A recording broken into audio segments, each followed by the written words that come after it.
Hi today's welcome back to Market Viewers. Nifty bank Nifty Sensex എന്നീ ഇൻഡെക്സുകളുടെ നാളത്തേക്കുള്ള എൻ്റെ trading plan എന്ന വീഡിയോയിലേക്ക് ഏവർക്കും സ്വാഗതം. പതിവ് പോലെ ഇന്നും നിഫ്റ്റി എങ്ങനെ ട്രേഡ് ചെയ്യാൻ കഴിഞ്ഞു എന്ന് പരിശോധിക്കാം. ആദ്യം 27/2/2026 വെള്ളിയാഴ്ച 25,181 എന്ന ലെവലിൽ ക്ലോസ് ചെയ്യുന്ന നിഫ്റ്റി ഇന്ന് ഓപ്പൺ ആയത് 24,659 എന്ന ലെവലിലാണ്. അതായത് ചാർട്ട് പ്രകാരം പരിശോധിക്കുമ്പോൾ ഒരു 522 പോയിന്റിന്റെ ഗ്യാപ് ഡൗൺ ആണ് ഇന്ന് നിഫ്റ്റി നൽകിയിട്ടുള്ളത്. ഇന്നത്തെ day's high and day's low പരിശോധിക്കുമ്പോൾ നമ്മൾ കാണാം ഒരു 386 പോയിന്റിന്റെ മൂവ്മെന്റ് ഇന്ന് നിഫ്റ്റി നൽകിയിട്ടുണ്ട്. 500ലധികം പോയിന്റിന്റെ ഗ്യാപ് ഡൗൺ നൽകിയ നിഫ്റ്റി പിന്നീട് ഒരു പോയിന്റ് പോലും താഴോട്ട് പോവാതെ വളരെ പെട്ടെന്ന് തന്നെ ഒരു ബൈയിങ്, അതായത് ഒരു അപ്വേർഡ് ഡയറക്ഷനുള്ള മൂവാണ് കിട്ടിയത്. ആ ഒരൊറ്റ ക്യാൻഡിൽ ചെക്ക് ചെയ്താൽ തന്നെ നമുക്ക് ഹൈ ആൻഡ് ലോ പരിശോധിക്കുമ്പോൾ കാണാം ഒരു 289 പോയിന്റിന്റെ മൂവ്മെന്റ് ആണ് ആ ഒരൊറ്റ ക്യാൻഡിലിൽ 1 മിനിറ്റിൽ തന്നെ നമുക്ക് ലഭിച്ചിട്ടുള്ളത്. കഴിഞ്ഞ ദിവസത്തെ സെല്ലിംഗ് പ്രഷറിൽ നല്ല പ്രോഫിറ്റ് ലാസ്റ്റ് മൊമെന്റ് കിട്ടിയപ്പോൾ വീണ്ടും ഒരു പുട്ട് ഓപ്ഷൻ ബൈ ചെയ്ത് ഹോൾഡ് ചെയ്യുക എന്ന് പറയുന്നത് അത്ര കണ്ട് സാധ്യമായ കാര്യമല്ല. എന്നിരുന്നാലും ഔട്ട് ഓഫ് ദ മണിയിൽ വീണ്ടും ഒരു അത്തരത്തിലൊരു റിസ്ക് എടുത്തവർക്ക് സെല്ലിംഗ് പ്രഷർ, അതായത് ന്യൂസ് എല്ലാം നെഗറ്റീവ് എന്നുള്ള ചിന്തയിൽ അത്തരത്തിൽ ചെയ്ത ഏതൊരാൾക്കും വളരെ നല്ല ഒരു പ്രോഫിറ്റ് കിട്ടിയിട്ടുണ്ട്. എന്നാൽ 500ലധികം പോയിന്റ് താഴെ നിഫ്റ്റി വരുമ്പോൾ ഫ്രഷ് ബൈയിങ് എന്ന രീതിക്കും ഇത്തരത്തിലുള്ള ഒരു മൂവ് ലഭിച്ചേക്കാം. അത്തരത്തിൽ വളരെ പെട്ടെന്ന് തന്നെ ഒരു മൂവ് കിട്ടി അത് പ്രോഫിറ്റ് ബുക്ക് ചെയ്യാൻ കഴിയുന്നുണ്ട്. എന്നാൽ വീണ്ടും ചെറിയ ഡിക്ലൈൻ വന്നപ്പോൾ തന്നെ റിവേഴ്സൽ, ഒരു ബൈയിങ് ഓപ്പർച്യൂണിറ്റി നൽകുന്നതായി തിരിച്ചറിയാൻ കഴിഞ്ഞവർക്ക് ഈ ഏരിയയിൽ നിന്ന് കോൾ ബൈ ചെയ്ത് അതുവരെ രേഖപ്പെടുത്തിയ ഡേയ്സ് ഹൈ ടാർഗറ്റായി പ്രതീക്ഷിക്കാവുന്നതായിരുന്നു. അത് ലഭിച്ചിട്ടുണ്ട്. എന്നാൽ നമുക്കറിയാം വളരെ നെഗറ്റീവ് ന്യൂസ് ആണുള്ളത്. അതുകൊണ്ട് തന്നെ സെല്ലിംഗ് സൈഡിലേക്കായിരിക്കും കൂടുതൽ ആൾക്കാർ നോക്കാൻ താല്പര്യപ്പെടുക. ഈ തരത്തിൽ ഒരു റിവേഴ്സൽ കിട്ടിയെങ്കിലും ഇത്രയും ഗ്യാപ് ഡൗൺ കിട്ടിയത് കൊണ്ട് വീണ്ടും ഒരു സെല്ലിംഗ് സൈഡിനുള്ള ശ്രമം. ആ തരത്തിൽ പ്രൈസ് റിവേഴ്സ് ആകുന്നത് ചെറിയ ടൈം ഫ്രെയിമിൽ തന്നെ തിരിച്ചറിയാൻ കഴിയുന്നതായിരുന്നു. ആ തരത്തിൽ അത് തിരിച്ചറിയാൻ കഴിഞ്ഞവർക്ക് ഡേയ്സ് ഹൈ സ്റ്റോപ്പ് ലോസ് ആയി കൊടുത്തുകൊണ്ട് വീണ്ടും പുട്ട് ഓപ്ഷൻ ബൈ ചെയ്യാൻ കഴിയുന്നതായിരുന്നു. എന്നാൽ പ്രൈസ് വളരെ സ്ലോ ആയിട്ടാണ് വീണ്ടും ഡേയ്സ് ലോ ബ്രേക്ക് ചെയ്തത്. നാളെ അവധി ആയതുകൊണ്ട് ഇന്ന് വീക്ക്ലി ക്ലോസിംഗ് ഡേ ആണ്. അതുകൊണ്ട് തന്നെ ഓപ്ഷന്റെ പ്രീമിയം വളരെ വേഗം മെൽറ്റ് ആവുന്നുണ്ടായിരുന്നു. അതുകൊണ്ട് തന്നെ ഇന്നത്തെ ട്രേഡിംഗ് നല്ല റിസ്കി ആയിരുന്നു. കൃത്യമായും എൻട്രി എടുത്ത് സ്റ്റോപ്പ് ലോസ് വെച്ച് ട്രേഡ് ചെയ്യാൻ കഴിഞ്ഞവർക്ക് മാത്രമാണ് പ്രോഫിറ്റ് ലഭിക്കാൻ കഴിഞ്ഞ് വളരെ വേഗം പ്രോഫിറ്റ് ബുക്ക് ചെയ്ത് reenter sell on every rise എന്ന രീതിയിൽ ട്രേഡ് ചെയ്ത് വന്നവർക്ക് പല പ്രാവശ്യമായി നല്ല പ്രോഫിറ്റിലോട്ട് എത്താൻ കഴിഞ്ഞിട്ടുണ്ട്. എന്നാൽ ഡേയ്സ് ലോ ബ്രേക്ക് ചെയ്ത് ക്ലോസ് ചെയ്തപ്പോൾ വീണ്ടും കിട്ടിയേക്കാവുന്ന ഒരു അപ്പ് മൂവ് ട്രേഡ് ചെയ്യാൻ വേണ്ടി വെയിറ്റ് ചെയ്തവർക്ക് വളരെ പെട്ടെന്ന്, ചെറിയ ടൈം ഫ്രെയിമിലുള്ള ക്യാൻഡിൽ പാറ്റേണുകൾ ശ്രദ്ധിച്ചാൽ മനസ്സിലാകും, വളരെ ബുള്ളിഷ് ആയ ഒരു മൂവ്മെന്റ് ആണ് ലഭിച്ചത്. നമ്മൾ രേഖപ്പെടുത്തിയിരുന്ന പ്രധാന സപ്പോർട്ട് എന്ന രീതിയിൽ 24,719 എന്നതാണ് തൊട്ട് താഴെയായി നമ്മൾ രേഖപ്പെടുത്തിയിരുന്ന കഴിഞ്ഞ ദിവസത്തെ പ്ലാനിലെ സപ്പോർട്ട് ലെവൽ ഉണ്ടായിരുന്നത്. ആ ലെവൽ ബ്രേക്ക് ചെയ്ത് താഴെ ക്ലോസ് ചെയ്തപ്പോൾ വീണ്ടും അതേ ഡയറക്ഷനിലേക്ക് തന്നെ വരേണ്ടതാണ്. എന്നാൽ കൃത്യമായും ആ ലെവലിന് മുകളിൽ ഒരു 15 മിനിറ്റ് ക്യാൻഡിൽ കൃത്യമായി ക്ലോസ് ചെയ്തു.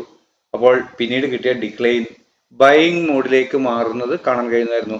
എന്നാൽ ഇവിടെ നിന്ന് പലരും വീണ്ടും പുട്ട് ഓപ്ഷനിൽ എൻട്രി എടുത്തിട്ടുണ്ടായിരുന്നു. എന്നാൽ കിട്ടിയ പ്രോഫിറ്റ് കൊണ്ട് എക്സിറ്റ് ആവാതെ ഹോൾഡ് ചെയ്തു. ഇത്രയും സെല്ലിംഗ് പ്രഷർ ഉള്ളതല്ലേ, വീണ്ടും പ്രോഫിറ്റ് വന്നേക്കാം എന്ന പ്രതീക്ഷയിൽ ഹോൾഡ് ചെയ്തവർക്ക് തീർച്ചയായും ക്യാപിറ്റൽ വാഷ് ഔട്ട് ആയിട്ടുണ്ടാവും. അതല്ലെങ്കിൽ അവർ ലോസ് ബുക്ക് ചെയ്ത് മാറേണ്ടി വന്നിട്ടുണ്ടാവും. എന്നാൽ ഈ സിറ്റുവേഷൻ തിരിച്ചറിഞ്ഞ് ഡയറക്ഷൻ ചേഞ്ച് ചെയ്യാൻ കഴിഞ്ഞെങ്കിൽ അവർക്ക് പ്രോഫിറ്റ് നേടാൻ കഴിഞ്ഞിട്ടുണ്ട്. എന്നാൽ ഇങ്ങനെ ഒരു സാഹചര്യത്തിൽ പെട്ടെന്ന് സൈക്കോളജിക്കലി അങ്ങനെ മാറി വരിക എന്ന് പറയുന്നത് അത്രയധികം ഈ മേഖലയിൽ പരിചയമുള്ളവർക്കും ചാർട്ട് അനലൈസ് ചെയ്യാൻ അറിയാവുന്നവർക്കും മാത്രം സാധിക്കുന്ന കാര്യമാണ്. അതല്ലെങ്കിൽ അത് അത്ര ഈസി ആയ കാര്യമല്ല. അത്തരത്തിൽ ഒരു പ്രോഫിറ്റ് ബുക്കിംഗ് അഥവാ നാളെ അവധിയാകുന്നതുകൊണ്ട് തന്നെ ഒരു ഷോർട്ട് കവറിംഗ് എന്ന രീതിയിൽ പ്രൈസ് റിവേഴ്സ് മൂവ് ചെയ്തു എന്ന് വേണം ചിന്തിക്കാൻ. അപ്പോൾ നിഫ്റ്റി പോലെ തന്നെ മറ്റ് ഇൻഡെക്സുകളും നൽകിയ ഇന്നത്തെ പ്രൈസ് ലെവലുകളെ അടിസ്ഥാനപ്പെടുത്തിക്കൊണ്ട് നാളത്തേക്ക്, അതായത് നാളെ അവധിയാണ്, ബുധനാഴ്ച, ഒരു ദിവസത്തെ അവധിക്ക് ശേഷം ബുധനാഴ്ചയാണ് മാർക്കറ്റ് ഓപ്പൺ ആവുക. ബുധനാഴ്ചത്തേക്കുള്ള എൻ്റെ ട്രേഡിംഗ് പ്ലാൻ എന്താണ് എന്ന് പരിശോധിക്കാം. 80,182 എന്ന ലെവലാണ് സെൻസെക്സിൽ ആദ്യമായി ലഭിക്കാവുന്ന പ്രധാന സപ്പോർട്ട് എന്ന രീതിയിൽ രേഖപ്പെടുത്തിയിട്ടുള്ളത്.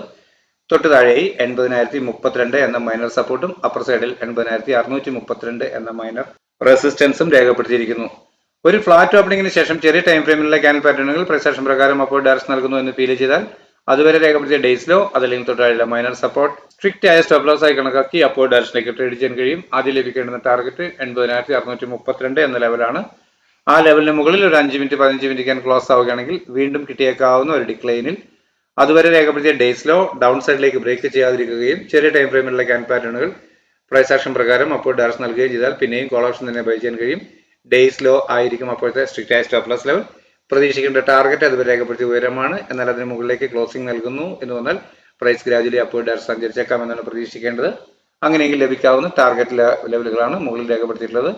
80,954, 81,158, 81,430, 81,622 എന്നിങ്ങനെയുള്ള ലെവലുകളാണ് മുകളിൽ റെസിസ്റ്റൻസുകളായി രേഖപ്പെടുത്തിയിട്ടുള്ളത്. എന്നാൽ ഫ്ലാറ്റ് ഓപ്പണിംഗിന് ശേഷം ചെറിയ ടൈം ഫ്രെയിമിലുള്ള ക്യാൻ പാറ്റേൺ സെല്ലിംഗ് ഡയറക്ഷൻ നൽകുന്നു എന്ന് വന്നാൽ അതുവരെ രേഖപ്പെടുത്തിയ ഡേയ്സ് അതല്ലെങ്കിൽ തൊട്ട് മുകളിലുള്ള ഒരു റെസിസ്റ്റൻസ് ലെവൽ സ്റ്റോപ്പ് ലോസ് ആയി കണക്കാക്കി ഡൗൺ സൈഡിലേക്ക് ട്രേഡ് ചെയ്യാൻ കഴിയും. ആദ്യം ലഭിക്കേണ്ടുന്ന ടാർഗറ്റ് 79,768 എന്ന ലെവലാണ്. ആ ലെവലിന് താഴെ ഒരു 5 മിനിറ്റ് 15 മിനിറ്റ് ക്യാൻ ക്ലോസ് ആവുകയാണെങ്കിൽ വീണ്ടും കിട്ടിയേക്കാവുന്ന ഒരു അപ്പ് മൂവിൽ അതുവരെ രേഖപ്പെടുത്തിയ ഡേയ്സ് അപ്പർ സൈഡിലേക്ക് ബ്രേക്ക് ചെയ്യാതിരിക്കുകയും ചെറിയ ടൈം ഫ്രെയിമിലുള്ള ക്യാൻ പാറ്റേണുകൾ പ്രസക്ഷൻ പ്രകാരം വീണ്ടും സെല്ലിംഗ് ഡയറക്ഷൻ നൽകുകയും ചെയ്താൽ പിന്നെയും പുട്ട് ഓപ്ഷൻ തന്നെ ബൈ ചെയ്യാൻ കഴിയും. ഡേയ്സ് ആയിരിക്കും അപ്പോഴത്തെ സ്ട്രിക്റ്റ് ആയ സ്റ്റോപ്പ് ലോസ് ലെവൽ.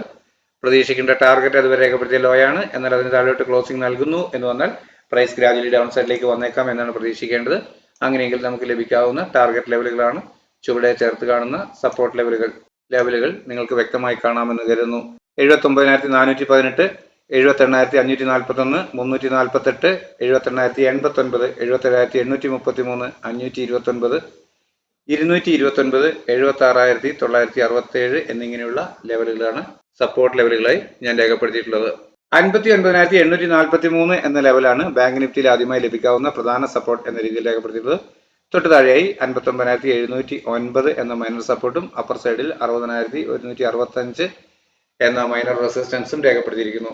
ഒരു ഫ്ലാറ്റ് ഓപ്പണിംഗിന് ശേഷം ചെറിയ ടൈം ഫ്രെയിമിലുള്ള ക്യാൻ പാറ്റേണുകൾ പ്രൈസ് ആക്ഷൻ പ്രകാരം അപ്പോൾ ഡയറക്ഷൻ നൽകുന്നു എന്ന് ഫീൽ ചെയ്താൽ അതുവരെ രേഖപ്പെടുത്തിയ ഡേയ്സിലോ അതല്ലെങ്കിൽ തൊട്ട് താഴെയുള്ള മൈനർ സപ്പോർട്ട് സ്ട്രിക്റ്റ് ആയ സ്റ്റോപ്പ് ലോസ് ആയി കണക്കാക്കി അപ്പോൾ ഡയറക്ഷനിലേക്ക് ട്രേഡ് ചെയ്യാൻ കഴിയും. ആദ്യം ലഭിക്കേണ്ട ടാർഗറ്റ് 60,165 എന്ന ലെവലാണ്. ആ ലെവലിന് മുകളിൽ ഒരു 5 മിനിറ്റ് 15 മിനിറ്റ് ക്യാൻ ക്ലോസ് ആവുകയാണെങ്കിൽ വീണ്ടും കിട്ടിയേക്കാവുന്ന ഒരു ഡിക്ലൈനിൽ അതുവരെ രേഖപ്പെടുത്തിയ ഡേയ്സിലോ ഡൗൺ സൈഡിലേക്ക് ബ്രേക്ക് ചെയ്യാതിരിക്കുകയും ചെറിയ ടൈം ഫ്രെയിമിലുള്ള ക്യാൻ പാറ്റേണുകളിൽ പ്രസക്ഷൻ പ്രകാരം വീണ്ടും അപ്പോൾ ഡയറക്ഷൻ നൽകുകയും ചെയ്താൽ പിന്നെയും കോൾ ഓപ്ഷൻ തന്നെ ബൈ ചെയ്യാൻ കഴിയും. ഡേയ്സിലോ ആയിരിക്കും അപ്പോഴത്തെ സ്ട്രിക്റ്റ് ആയ സ്റ്റോപ്പ് ലോസ് ലെവൽ. പ്രതീക്ഷിക്കേണ്ട ടാർഗറ്റ് അതുവരെ രേഖപ്പെടുത്തിയ ഉയരമാണ്.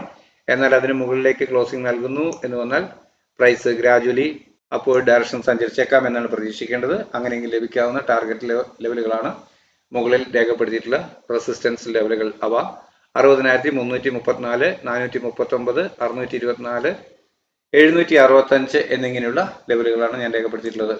എന്നാൽ ഫ്ലാറ്റ് ഓപ്പണിംഗിന് ശേഷം ചെറിയ ടൈം ഫ്രെയിമിലുള്ള ക്യാൻ പാറ്റേൺ സെല്ലിംഗ് ഡയറക്ഷൻ നൽകുന്നു എന്ന് വന്നാൽ അതുവരെ രേഖപ്പെടുത്തിയ ഡേയ്സ് അതല്ലെങ്കിൽ തൊട്ട് മുകളിലുള്ള ഒരു റെസിസ്റ്റൻസ് ലെവൽ സ്റ്റോപ്പ് ലോസ് ആയി കണക്കാക്കി ഡൗൺ സൈഡിലേക്ക് ട്രേഡ് ചെയ്യാൻ കഴിയും. ആദ്യം ലഭിക്കേണ്ടുന്ന ടാർഗറ്റ് 59,563 എന്ന ലെവലാണ്. ആ ലെവലിന് താഴെ ഒരു 5 മിനിറ്റ് 15 മിനിറ്റ് ക്യാൻ ക്ലോസ് ആവുകയാണെങ്കിൽ വീണ്ടും കിട്ടിയേക്കാവുന്ന ഒരു അപ്പ് മൂവിൽ അതുവരെ രേഖപ്പെടുത്തിയ ഡേയ്സ് അപ്പർ സൈഡിലേക്ക് ബ്രേക്ക് ചെയ്യാതിരിക്കുകയും ചെറിയ ടൈം ഫ്രെയിമിലുള്ള ക്യാൻ പാറ്റേണിൽ പ്രൈസ് ആക്ഷൻ പ്രകാരം വീണ്ടും സെല്ലിംഗ് ഡയറക്ഷൻ നൽകുകയും ചെയ്താൽ പിന്നെയും പുട്ട് ഓപ്ഷൻ തന്നെ ബൈ ചെയ്യാൻ കഴിയും. ഡേയ്സ് ആയിരിക്കും അപ്പോഴത്തെ സ്ട്രിക്റ്റ് ആയ സ്റ്റോപ്പ് ലോസ് ലെവൽ. പ്രതീക്ഷിക്കേണ്ട ടാർഗറ്റ് അതുവരെ രേഖപ്പെടുത്തിയ ലോ ആണ്. എന്നാൽ അതിന് താഴേക്ക് ക്ലോസിംഗ് നൽകുന്നു എന്ന് വന്നാൽ പ്രൈസ് ഗ്രാജുവലി ഡൗൺ സൈഡിലേക്ക് വന്നേക്കാം എന്നാണ് പ്രതീക്ഷിക്കേണ്ടത്. അങ്ങനെയെങ്കിൽ നമുക്ക് ലഭിക്കാവുന്ന ടാർഗറ്റ് ലെവലുകളാണ് ചുവടെ ചേർത്ത് കാണുന്ന സപ്പോർട്ട് ലെവലുകൾ. അവ 59,343, 201, 59,057, 58,697, 58,322 എന്നിങ്ങനെയുള്ള ലെവലുകളാണ് താഴോട്ട് സപ്പോർട്ട് ലെവലുകളായി രേഖപ്പെടുത്തിയിട്ടുള്ളത്. 24,844 എന്ന ലെവലാണ് നിഫ്റ്റിയിൽ ആദ്യമായി ലഭിക്കാവുന്ന പ്രധാന സപ്പോർട്ട് എന്ന രീതിയിൽ രേഖപ്പെടുത്തിയിട്ടുള്ളത്. തൊട്ട് താഴെയായി 24,804 എന്ന മൈനർ സപ്പോർട്ടും അപ്പർ സൈഡിൽ 24,970 എന്ന മൈനർ റെസിസ്റ്റൻസും രേഖപ്പെടുത്തിയിരിക്കുന്നു. ഒരു ഫ്ലാറ്റ് ഓപ്പണിംഗിന് ശേഷം ചെറിയ ടൈം ഫ്രെയിമിലുള്ള ക്യാൻ പാറ്റേണുകൾ പ്രസക്ഷൻ പ്രകാരം അപ്പോൾ ഡയറക്ഷൻ നൽകുന്നു എന്ന് ഫീൽ ചെയ്താൽ അതുവരെ രേഖപ്പെടുത്തിയ ഡേയ്സിലോ അതല്ലെങ്കിൽ തൊട്ടായുള്ള മൈനർ സപ്പോർട്ട് സ്ട്രിക്റ്റ് ആയ സ്റ്റോപ്പ് ലോസ് ആയി കണക്കാക്കി അപ്പോൾ ഡയറക്ഷനിലേക്ക് ട്രേഡ് ചെയ്യാൻ കഴിയും. ആദ്യം ലഭിക്കേണ്ടുന്ന ടാർഗറ്റ് 24,970 എന്ന ലെവലാണ്. ആ ലെവലിന് മുകളിൽ ഒരു 5 മിനിറ്റ് 15 മിനിറ്റ് ക്യാൻ ക്ലോസ് ആവുകയാണെങ്കിൽ വീണ്ടും കിട്ടിയേക്കാവുന്ന ഒരു ഡിക്ലൈനിൽ അതുവരെ രേഖപ്പെടുത്തിയ ഡേയ്സിലോ ഡൗൺ സൈഡിലേക്ക് ബ്രേക്ക് ചെയ്യാതിരിക്കുകയും ചെറിയ ടൈം ഫ്രെയിമിലുള്ള ക്യാൻ പാറ്റേണുകൾ പ്രസക്ഷൻ പ്രകാരം വീണ്ടും അപ്പോൾ ഡയറക്ഷൻ നൽകുകയും ചെയ്താൽ പിന്നെയും കോൾ ഓപ്ഷൻ തന്നെ ബൈ ചെയ്യാൻ കഴിയും. ഡേയ്സിലോ ആയിരിക്കും അപ്പോഴത്തെ സ്ട്രിക്റ്റ് ആയ സ്റ്റോപ്പ് ലോസ് ലെവൽ. പ്രതീക്ഷിക്കേണ്ട ടാർഗറ്റ് അതുവരെ രേഖപ്പെടുത്തിയ ഉയരമാണ്. എന്നാൽ അതിന് മുകളിലേക്ക് ക്ലോസിംഗ് നൽകുന്നു എന്ന് വന്നാൽ പ്രൈസ് ഗ്രാജുവലി അപ്പോൾ ഡയറക്ഷൻ സഞ്ചരിച്ചേക്കാം എന്നാണ് പ്രതീക്ഷിക്കേണ്ടത്. അങ്ങനെയെങ്കിൽ നമുക്ക് ലഭിക്കാവുന്ന ടാർഗറ്റ് ലെവലുകളാണ് മുകളിൽ രേഖപ്പെടുത്തി കാണുന്ന റെസിസ്റ്റൻസ് ലെവലുകൾ. അവ 25,067, 156, 210, 295 എന്നിങ്ങനെയുള്ള ലെവലുകളാണ് ഞാൻ റെസിസ്റ്റൻസ് ലെവലുകളായി രേഖപ്പെടുത്തിയിട്ടുള്ളത്. എന്നാൽ ഒരു ഫ്ലാറ്റ് ഓപ്പണിംഗിന് ശേഷം ചെറിയ ടൈം ഫ്രെയിമിലുള്ള ക്യാൻ പാറ്റേൺ സെല്ലിംഗ് ഡയറക്ഷൻ നൽകുന്നു എന്ന് പറഞ്ഞാൽ അതുവരെ രേഖപ്പെടുത്തിയ ഡേയ്സ് ഹൈ അതല്ലെങ്കിൽ തൊട്ട് മുകളിലുള്ള ഒരു റെസിസ്റ്റൻസ് ലെവൽ സ്റ്റോപ്പ് ലോസ് ആയി കണക്കാക്കി ഡൗൺ സൈഡിലേക്ക് ട്രേഡ് ചെയ്യാൻ കഴിയും. ആദ്യം ലഭിക്കേണ്ടുന്ന ടാർഗറ്റ് 24,721 എന്ന ലെവലാണ്. ആ ലെവലിന് താഴെ ഒരു 5 മിനിറ്റ് 15 മിനിറ്റ് ക്യാൻ ക്ലോസ് ആവുകയാണെങ്കിൽ വീണ്ടും കിട്ടിയേക്കാവുന്ന ഒരു അപ്പ് മൂവിൽ അതുവരെ രേഖപ്പെടുത്തിയ ഡേയ്സ് ഹൈ അപ്പർ സൈഡിലേക്ക് ബ്രേക്ക് ചെയ്യാതിരിക്കുകയും ചെറിയ ടൈം ഫ്രെയിമിലുള്ള ക്യാൻ പാറ്റേണുകൾ പ്രശാസന പ്രകാരം വീണ്ടും സെല്ലിംഗ് ഡയറക്ഷൻ നൽകുകയും ചെയ്താൽ പിന്നെയും പുട്ട് ഓപ്ഷൻ തന്നെ ബൈ ചെയ്യാൻ കഴിയും. ഡേയ്സ് ഹൈ ആയിരിക്കും അപ്പോഴത്തെ സ്ട്രിക്റ്റ് ആയ സ്റ്റോപ്പ് ലോസ് ലെവൽ. പ്രതീക്ഷിക്കേണ്ട ടാർഗറ്റ് അതുവരെ രേഖപ്പെടുത്തിയ ലോ ആണ്. എന്നാൽ അതിന് താഴേക്ക് ക്ലോസിംഗ് നൽകുന്നു എന്ന് പറഞ്ഞാൽ പ്രൈസ് ഗ്രാജുവലി ഡൗൺ സൈഡിലേക്ക് വന്നേക്കാം എന്നാണ് പ്രതീക്ഷിക്കേണ്ടത്. അങ്ങനെയെങ്കിൽ നമുക്ക് ലഭിക്കാവുന്ന ടാർഗറ്റ് ലെവലുകളാണ് ചുവടെ ചേർത്ത് കാണുന്ന സപ്പോർട്ട് ലെവലുകൾ നിങ്ങൾക്ക് വ്യക്തമായി കാണാമെന്ന് കരുതുന്നു. 24,654, 603, 570, 517, 24,489, 447, 420 എന്നിങ്ങനെയുള്ള ലെവലുകളാണ് സപ്പോർട്ട് ലെവലുകളായി ഞാൻ രേഖപ്പെടുത്തിയിട്ടുള്ളത്. അപ്പോൾ ഇത്രയുമാണ് സ്ഥിരമായി നമ്മൾ ചെയ്യുന്ന 3 ഇൻഡെക്സുകളുടെയും നാളത്തേക്ക്, അതായത് ബുധനാഴ്ചത്തേക്ക് വേണ്ടിയിട്ടുള്ള എൻ്റെ ട്രേഡിംഗ് പ്ലാൻ. ഡിസ്ക്ലെയിമർ, ഞാനൊരു സെബി രജിസ്റ്റേർഡ് അനലിസ്റ്റ് അല്ല. എൻ്റെ എക്സ്പീരിയൻസിന്റെ വെളിച്ചത്തിൽ എൻ്റെ ട്രേഡിംഗ് ഹൗസിലേക്കായി തയ്യാറാക്കുന്ന ട്രേഡിംഗ് പ്ലാൻ മാത്രമാണിത്. നമ്മുടെ ചാനലിലെ വ്യൂവേഴ്സിനും പഠനാർത്ഥം ഉപയോഗിക്കത്തക്ക രീതിയിൽ അപ്ലോഡ് ചെയ്യുന്നു എന്നേ ഉള്ളൂ. നിങ്ങൾക്ക് പ്രയോജനപ്പെടുത്താം. റിസ്ക് പൂർണ്ണമായും നിങ്ങളുടേത് മാത്രമാണ് എന്ന് പ്രത്യേകം ഓർമ്മപ്പെടുത്തുകയാണ്. എന്നാൽ നിങ്ങളുടെ പരിശോധനയിൽ നമ്മുടെ ട്രേഡിംഗ് പ്ലാനും ലെവലുകളും ഗുണകരമെന്ന് തോന്നുകയാണെങ്കിൽ നിങ്ങളുടെ സുഹൃത്തുക്കളായ ട്രേഡേഴ്സിനും നമ്മുടെ ചാനൽ ഷെയർ ചെയ്ത് കൊടുക്കണമെന്ന് അഭ്യർത്ഥിക്കുന്നു. നമ്മുടെ ചാനൽ ഇതുവരെ സബ്സ്ക്രൈബ് ചെയ്തിട്ടില്ലാത്തവർ ദയവായി സബ്സ്ക്രൈബ് ചെയ്യാൻ ശ്രദ്ധിക്കുക.